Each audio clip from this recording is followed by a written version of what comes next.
नमस्कार दोस्तों, मैं सौरभ अग्निहोत्री। स्वागत है आप सभी का। पिछली क्लासेस में हमने आपको एमपीपीएससी मेंस के फोर्थ पेपर के बारे में बात की थी, जो कि एथिक्स अर्थात नीतिशास्त्र का पेपर है। उसके अंतर्गत हमने आपको फोर्थ यूनिट में चर्चा की थी निष्पक्षता, वस्तुनिष्ठता, लोक सेवा के प्रति समर्पण, सहिष्णुता। इन टॉपिक के बारे में हमने चर्चा की थी। आज हम आपको बताएंगे आसक्त वर्गों के प्रति करुणा के बारे में, अर्थात क्या है आसक्त वर्गों के प्रति करुणा से संबंधित हमारे मेंस के टॉपिक में क्यों इसे रखा गया है। तो सबसे पहले जरूरी है करुणा क्या क्या है।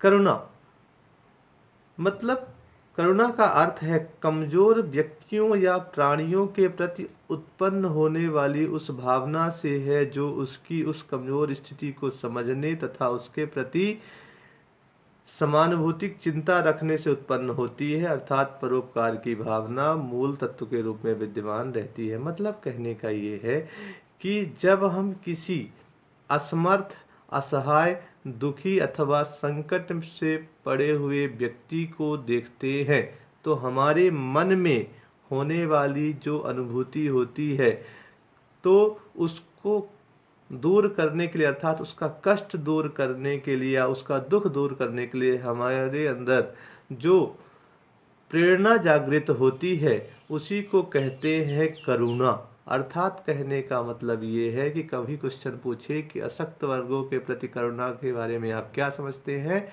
तो आपको वहाँ पे लिखना है कि किसी असमर्थ, असहाय, दुखी अथवा संकट में पड़े हुए व्यक्ति को देखकर मन में होने वाली ऐसी अनुभूति जो उसका कष्ट दूर करने या उसका दुख दूर करने की प्रेरणा करती है, उसे हम अशक्त वर्गों के प्रति करुणा कहते हैं।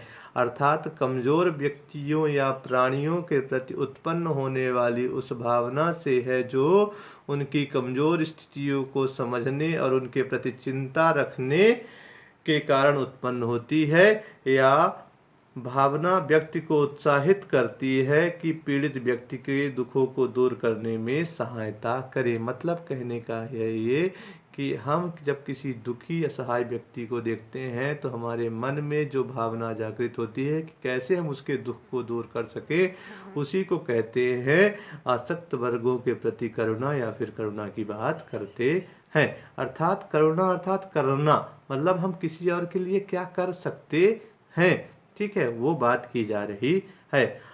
सामान्यतः यह माना जाता है कि संपूर्ण विश्व में परोपकार की भावना का मूल तत्व ही करुणा है। ठीक है, फिर से मैं बताना चाहूँगा कि पूरे विश्व में परोपकार की भावना का मूल तत्व करुणा ही है। अर्थात बुद्ध और महावीर ने अपने जीवन काल में करुणा पर अत्यधिक बल दिया था। ठीक है, विकास की प्रक्रिया में जो व्यक्ति पिछड़ चुके हैं उन्हें मुख्य धारा में शामिल करना एक लोक सेवक का कर्तव्य है, और यदि लोक सेवक में इनके प्रति करुणा का भाव होगा तो इनकी दशा सुधारने के लिए वह आंतरिक रूप से प्रतिबद्ध होगा। ठीक है, तो बात की जा रही है एक लोक सेवक के लिए कि जो व्यक्ति पिछड़ चुके हैं उन्हें मुख्य धारा में शामिल करना ही एक लोक सेवक का कर्तव्य है, और एक लोक सेवक में इनके प्रति करुणा का भाव इन्हें सुधारने के लिए आंतरिक रूप से प्रतिबद्ध करेगा। मतलब कहने का ये है कि क्यों हमारे टॉपिक में अर्थात मेंस के सिलेबस में अशक्त वर्गों के प्रति करुणा डाला गया है, इसीलिए कि एक लोक सेवक जो है वह उन लोगों की मदद करे जो पिछड़ चुके हैं, उन्हें मुख्य धारा में शामिल करने के लिए लोक सेवक का कर्तव्य है कि उन्हें मुख्य धारा में शामिल करे, तथा लोक सेवक में इनके प्रति करुणा का भाव होगा तो इनकी दशा सुधारने के लिए वह आंतरिक रूप से प्रतिबद्ध होगा। मतलब वह अंतर मन से प्रतिबद्ध होगा कि मैं इनके लिए क्या कर सकूं। ठीक है, जैसे कैलाश सत्यार्थी जी का बचपन बचाओ आंदोलन एक प्रकार से करुणा का ही उदाहरण है। ठीक है, तो कुछ उदाहरण आपको भी देना है। जैसे मदर टेरेसा के बारे में आप जानते हैं, डेनिस मुगाबे के बारे में जानते हैं आप सब, वहीं कैलाश सत्यार्थी के बारे में। तो इन्होंने जैसे कार्य किया है वैसे ही एक लोक सेवक क्या क्या कर सकता है, यह बात की गई है आपको अशक्त वर्गों के प्रति करुणा के बारे में।